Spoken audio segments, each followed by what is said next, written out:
The first speaker tonight is going to be Michael Weese. He's been running a couple of Facebook pages, which have way more members than Ma does. I don't know how he manages it all. And he's also conducting his own business and supplying mushrooms to wholesalers that he collects and making tinctures, among a number of other things. And I heard about the tremendous collection of scientific equipment he has and the process of making tinctures. And I thought it would be really helpful for him to kind of talk about his perspective on this tincture production process. It's always confused me how to determine what an appropriate dosage would be, or to determine what it is that you do to a particular mushroom in order to make a tincture from that mushroom, because there's different solubility issues.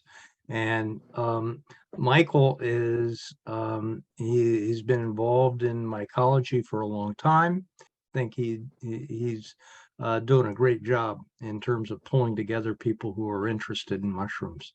Michael, you want to tell us about what you're doing on tinctures specifically, and also anything else you want to comment on for this fall? So it's been really busy lately. It's been a really long harvest season this year. It started around October 1st, and I still pulled 20 pounds of fresh today. So it's still going on out there. But I harvest wild. I sell to wholesalers and restaurants, more wholesalers than restaurants. I have my own line of medicinal extracts that I make out of all wild harvested products. There's 7 different extracts there, and they're all mushroom extracts. I run actually I run 4 groups online that are pretty large. That takes a little bit of time as well. I'm an independent contractor for Enagic water machines and a few other projects as well. But would you like me to share the screen at this point? All right, can you guys see that? Perfect. Good. Awesome. So yeah, I started foraging about 15 years ago, and I got into identification about 11 years ago. Been hanging out around mall every now and then, friend of you guys for like a decade or more. I run a company called Mushroom Life. Been in business since 2013. So my work also includes a lot of alchemical arts. So I've always been into the occult, and getting this deep into mushrooms, the two realms were like bound to collide at some point. So that has fully happened for me. So this is a brief overview on basic and a little bit more complex forms of extraction. So what does non-polar mean? What does polar mean? Non-polar is going to dissolve in solvents, more petrol-based solvents and alcohol. It's oily and like fatty based, more so than liquidy water based. It's got the same charge on both ends of the molecule as well. Polar obviously dissolves in water. It's like carbohydrates, water-based molecules, and it's an opposite charge on both ends of the molecule, just like water.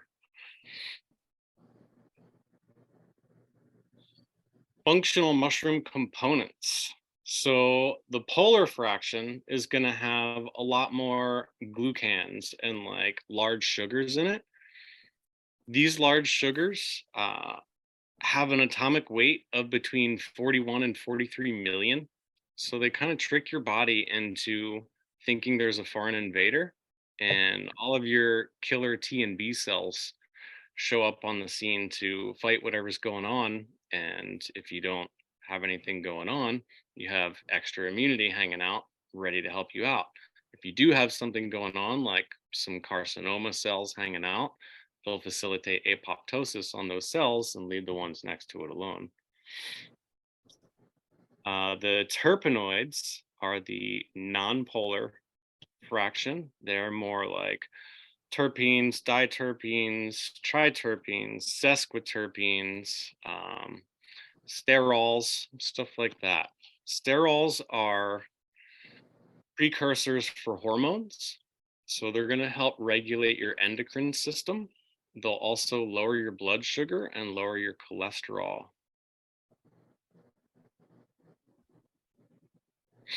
The terpenoids also have antibacterial and bacteriostasis effects, as well as anti-inflammatory and antiviral, antiparasitic effects as well. So how many different kinds of extractions do you think there are out there? Do they make them? What's that? There's a lot. We're going to cover 4 different main ones. But with so many different ones out there and all the companies like changing all of their wording on how they're describing them and the claims for them and the starter ingredients and the source for the starter ingredients, like how do you know which ones are best for you? So types of extraction. There are tinctures, which are going to be ethanol based. There are decoctions, which are going to be water based. There's dual fractions, which are ethanol and water based, normally done separately, not together, and then combined. And then there's spagyrics. Spagyrics are the most labor intensive extract that I can think of. It takes the longest to make them, but it's going to be the most potent way to ingest any natural item out there. I would say these first 2 are level 1 extracts. This one's a level 2, and this one's like level 3 plus. The Tria Prima, also known as the Trinity. We'll put a pin in that one, and we'll come back to that. So tinctures. Tinctures are going to focus more on the nonpolar fraction. They are secondary metabolites like terpenoids, acids and oils, sterols, and these are formed by the organisms in nature trying to fight off competitors, competitor fungi, bacteria, animals, stuff like that. And a lot of these defenses end up being medicinal for us. Tincture is essentially just saturating a mark with a solvent or a menstruum. So the mark is going to be the solids that you're extracting, be it mushrooms or plants or whatever. I highly recommend that you grind your mark and get it as fine as possible because you want to maximize the contact with the solvent, maximize the surface area with the solvent for maximum saturation of your solvent. Any given solvent is going to have saturation limits, so you can only get it so strong before it won't hold anymore in it and stuff will precipitate out. When stuff precipitates out, you can often heat it up a little bit and get it to go back in the solution. But if it doesn't, there's too much in there. And you probably have to put it in fresh solvent or something like that.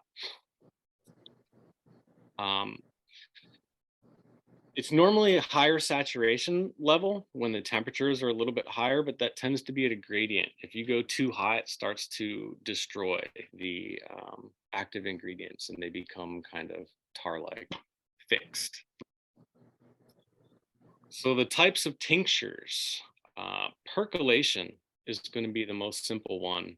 And that can be done in something like this, glassware, or you can take a wine bottle and cut off the bottom of it and put a coffee filter in it and shove herbs in that and pour your solvent through it, and just let the solvent trickle through, kind of like a coffee maker works.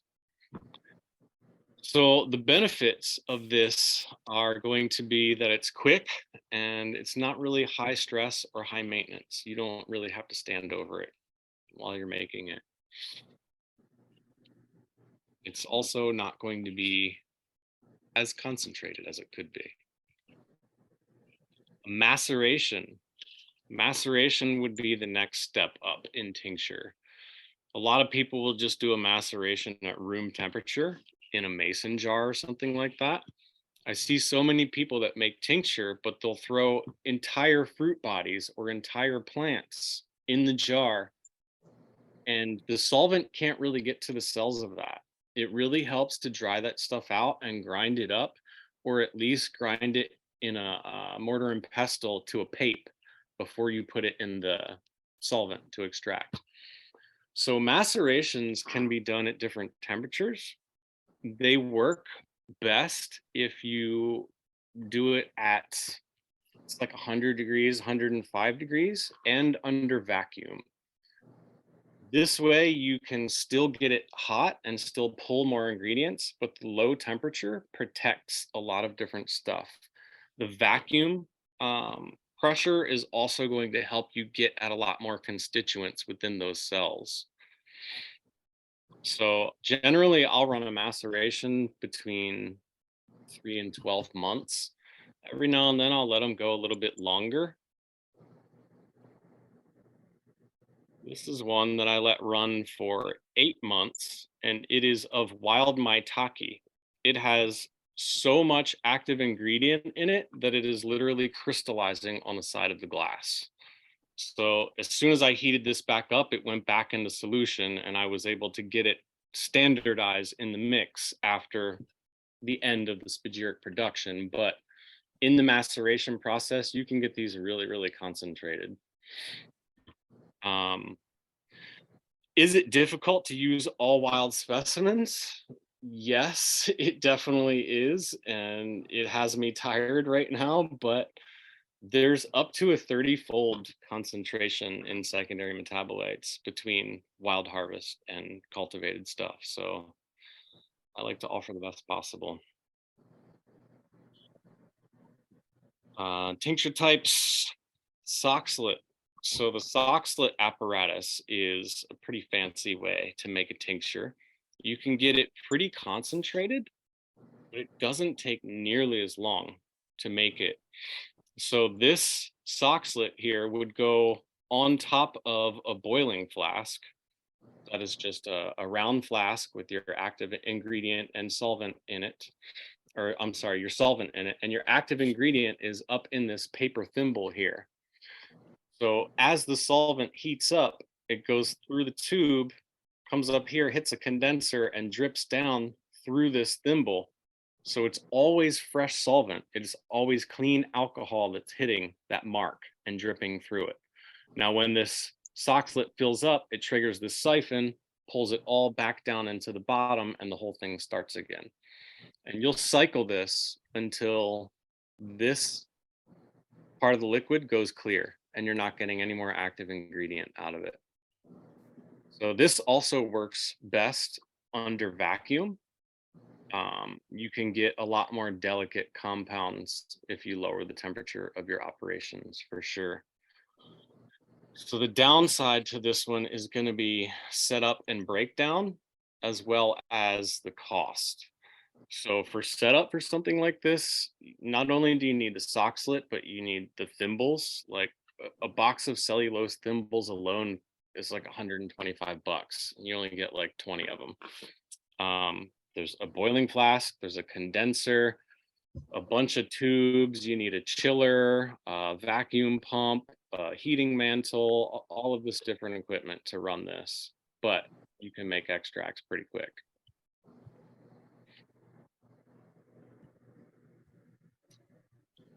So decoction, it's just going to be water, soak, or simmer. I think it's best if you're going to go with cold and hot to get the cold first and then do hot. A lot of people use the same mark to do each one of the fractions. I don't like that. I use different mark for each thing. So if I'm doing a dual extract, I use different mushroom for the alcohol portion than I do for the water portion. I feel like both of them destroy some compounds that the other one could get more optimally on their own. So I separate them. You don't have to. So yeah, you want to get the cold and warm fraction and then combine them after the hot fraction has cooled off so that you don't make them both hot fraction, essentially. It can be done in a crock pot as well. Like that's a really easy way to make decoction. You don't have to sit over your stove the whole time. Just put your crock pot on low and cock the lid to the side a little bit. Like don't leave it fully sealed. That normally sets it around 170 to 180, which is kind of perfect for breaking down those cell walls and dissolving those large sugars. So dual or triple fraction. It has all the pros of polar and non-polar. I highly recommend leaving it 33% alcohol. If you shoot for 25, it's really easy to go under 25, and then you're just adding pure alcohol to your mix to try and bring it back up and stabilize it. So I like to aim for 33.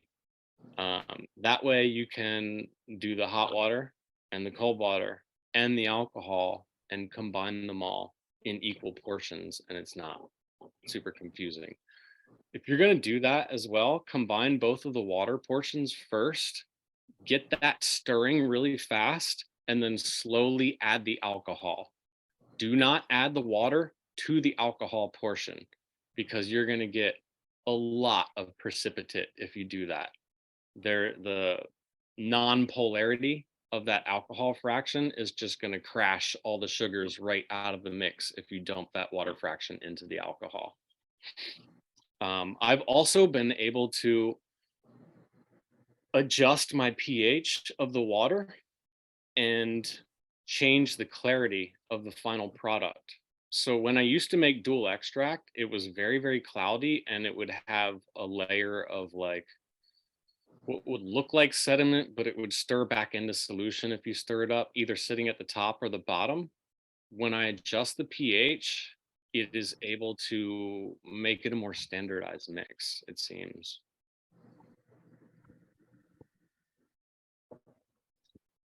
So what is alchemy anyway? It all started off of the knowledge depicted on the emerald tablet. It was one solid tablet cast from a green stone or gem-like material that had relief writing on it. It wasn't engraving.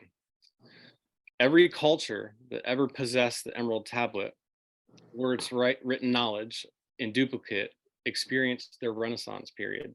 Alchemy is a way of seeing the universe and the flow of energies that it's comprised of and how consciousness relates to matter. So what is a spagyric?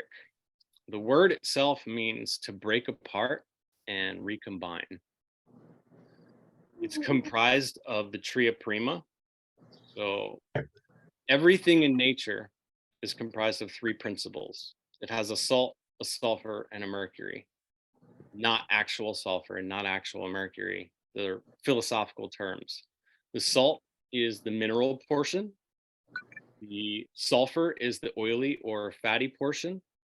And the mercury is the solvent of that associated kingdom. So this is the salt principle. And what we're looking at here is the purified mineral salt portion of lion's mane mushroom. These are from wild lion's manes. This is after I have extracted the sulfur and mercury. We take the mark that's left over and we calcinate it. You burn it until it cannot be burned anymore. And that might be at 1,000 degrees for days. You then put it through dissolution, which is another alchemical operation. There are 7 alchemical operations that make the Philosopher's Stone or any given spagyric extract.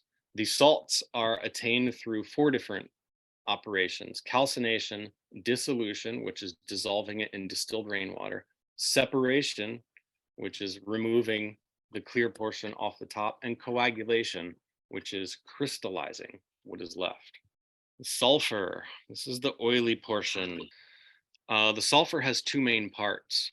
It's the volatile and the fixed. So the volatile is going to distill easier than water, and the fixed likes to cling to the earth and fears change. It needs more heat to stir things up and get it going. So it actually must be put to the highest degree of fire, which again is about 1,000 degrees, for a long time to undergo its transmutation. The fixed sulfur will start to sputter and smolder and give rise to black smoke as it darkens. This is called the nigrado, or the blackening. Eventually, the fixed sulfur becomes pure black and the billowing smoke stops. And though the fire continues and leads the subject into albedo, the whitening. Once it's pure white, we again put it through dissolution, separation, coagulation, and we get a salt of sulfur. This salt of sulfur is not to be confused with the salt that we just saw before, because it is actually part of the sulfur and must be married back in with that first. Mercury. This is the solvent of the associated kingdom you're working with. So if you recombine all of these in the appropriate timing and proportions, you can get what is known as the Philosopher's Stone. This is a Philosopher's Stone of Cordyceps militaris. Now there's two different kinds of stone. There's the magnum opus and the minor opus. The magnum opus is the Philosopher's Stone. It's made with metals and minerals and 6 different arcanum that are highly toxic and highly dangerous to work with, and I'm not attempting that. These are herbal stones. They are made from breaking things apart into the 3 principles, purifying those 3 principles until they cannot be purified anymore, and recombining them in certain timing and proportions to make the newborn thing, or the resurrection.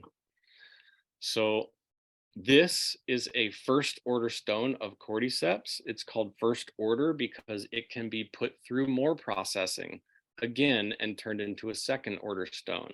So it took me almost 2 years to make this one little philosopher's stone here, and I cannot tell you how potent this thing was. Just handling it, getting the residue on my fingers and dissolving that residue in a glass of water and drinking that kept me up almost all night. It is a really odd thing too, because it will dissolve in oil and water, being that it has a lot of esters in it. So this is a solid version of a spagyric, essentially. And this is my line of extracts. We have one for each day. You'll notice the fly agaric here. I don't sell the fly agaric on my website. They got a little twitchy about that. So I sell chanterelle instead of fly agaric now. The chanterelle is our Venusian one because it's very lovely, very floral, coddling, kind, supportive. It's very high in vitamins and minerals. If anybody has any questions they want to shoot my way, I'm happy to answer those. John just asked in the chat, isn't mercury toxic? But you had said earlier that it's sort of symbolic mercury, right? Yes, it's not the actual element mercury, and it's not the actual element sulfur. It's not brimstone. They are philosophical terms. So sulfur is the oil, or like the personality of the plant. So it's body, soul, and spirit, essentially. Salt is body, sulfur is soul, mercury is spirit. Michael, this was a really deep dive in the kind of structure of what it is that you're doing. I was just wondering, when we go out to look at other people who are selling tinctures, what are we typically seeing? And are people doing this Spagyric tincture, and how do people evaluate what the appropriate dosage is for what it is that they're getting? So most people do not make spagyrics. A lot of people that claim they make spagyrics don't have any pictures of the alchemical process. And when you start talking to them, you can tell that they don't go through all of this stuff to separate those principles and recombine them appropriately. Tinctures, you want to make sure that you're getting something that is made from either fruit bodies or a pure mycelium that was not grown on grains, because you cannot remove those grains before you tincture it. So mycelium that was grown in a liquid broth with an adjusted nutrient recipe to maximize the secondary metabolites is optimal.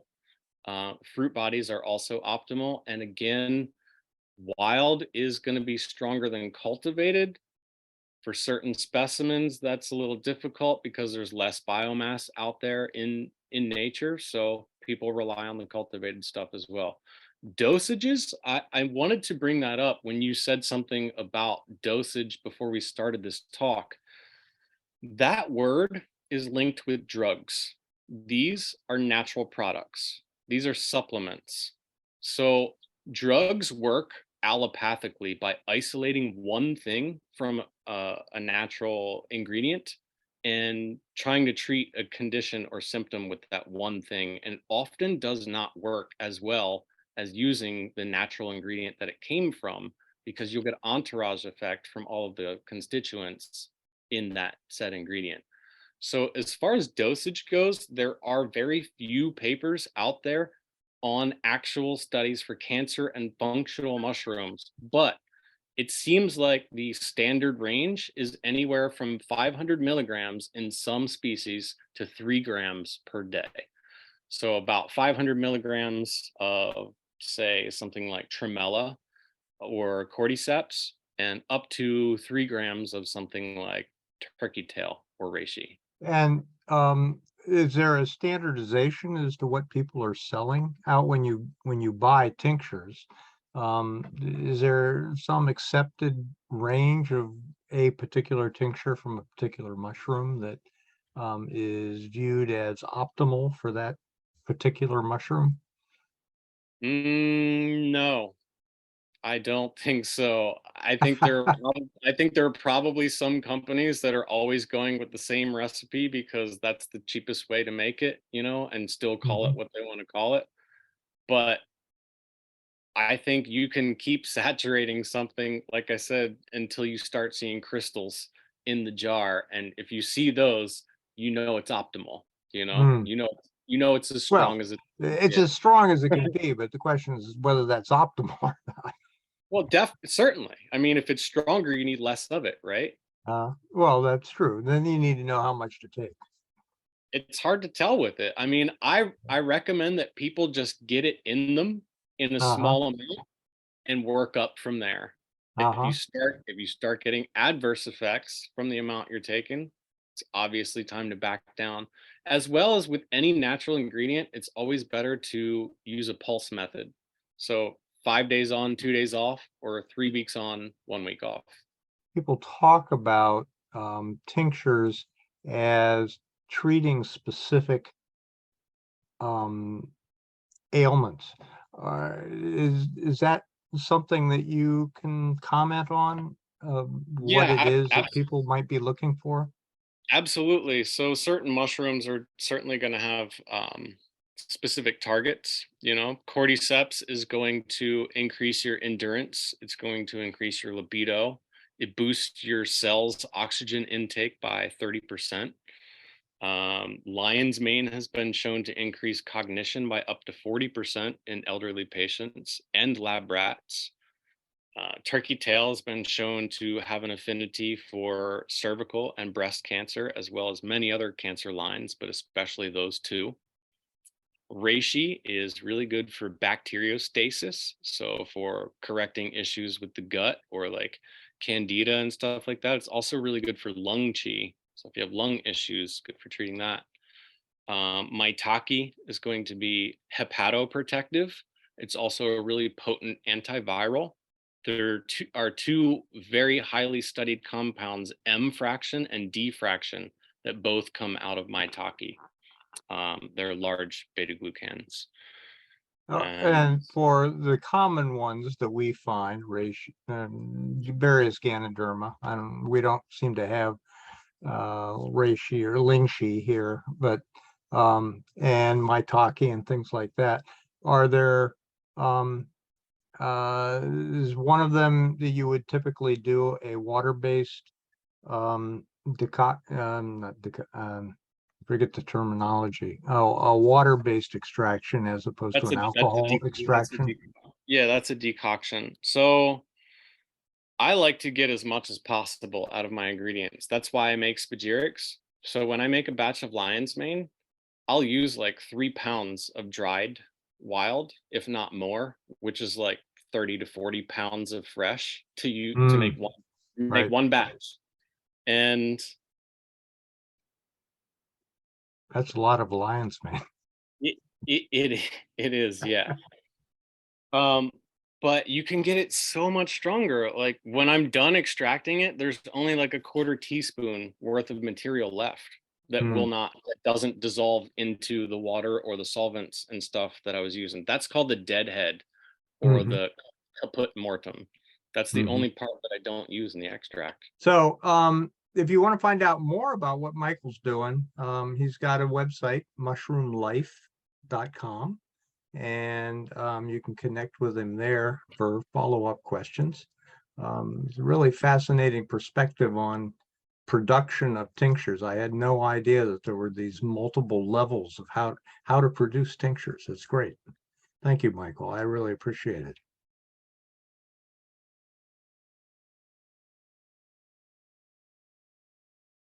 I am an amateur mycologist that I've been